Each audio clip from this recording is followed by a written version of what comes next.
I'm excited to share today's recipe and story, so let's get started.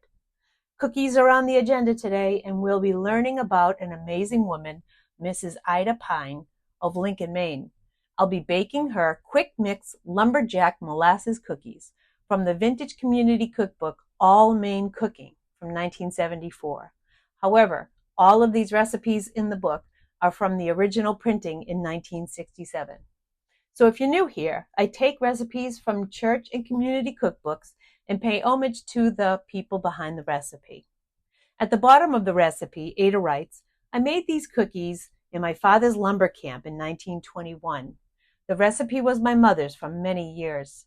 Do not leave out any ingredients or add to them, as there is a special reason for the pepper, ginger, and nutmeg, and it has been a secret for years.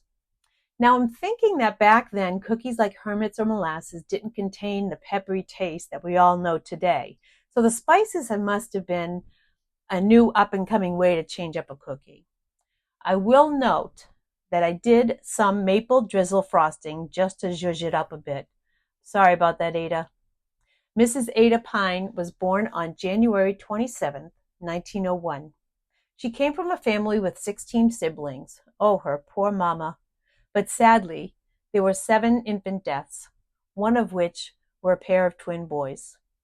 She married Mr. Bayard Hinckley Pine on December 20th, 1916.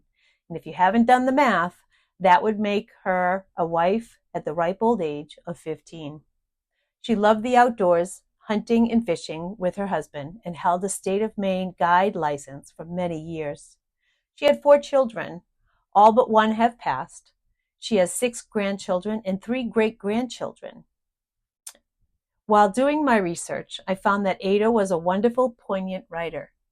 During the 1950s and 60s, Ada wrote over 300 stories for the column. She frequently submitted stories in the Bangor Daily News community section called On the Main Street, with the word Maine being spelled out M-A-I-N-E. Maine residents would submit a story or a comment about a holiday, a special memory, nature, or sending cards to a sick community member. They called themselves the Streeters. That was their social media outlet, I'm assuming. It seemed that Ada was a bit famous since she was mentioned by other Streeters on a regular basis, thanking her for all of her nostalgic anecdotes of days gone by or life on the farm. Ada wrote about her family memories, how maple sugar is made, how to feed birds in the winter, and the importance of checking in on seniors who are living alone. The following is an excerpt from a story titled Springtime Memories that was published in the Bangor Daily News on Saturday, March 20th, 1965. Ada writes, resting at the foot of the old Vancy Mountain is the lonely old farm home that is near and dear to me. I spent my childhood days there, and often wander back in dreams and memories when spring sets in.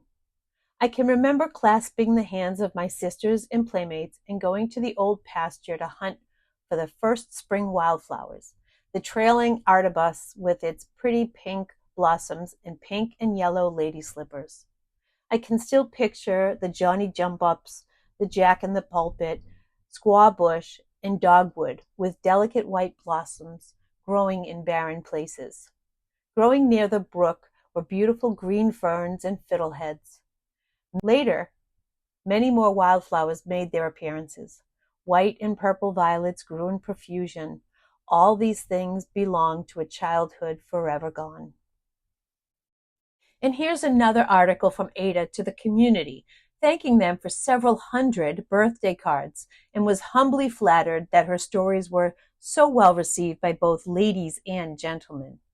Most of Ada's stories were written while she was bedridden with severe arthritis. However, it doesn't go unnoticed by the community.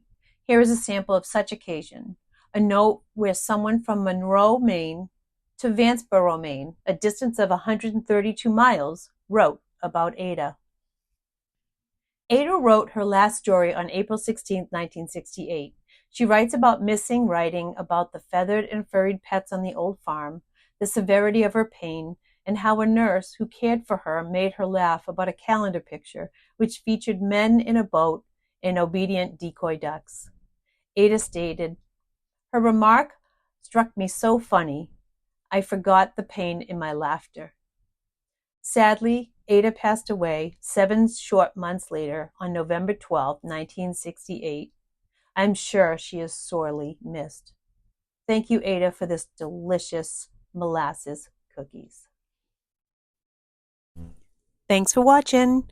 If you like what you see, hit share, subscribe, and like. Thanks.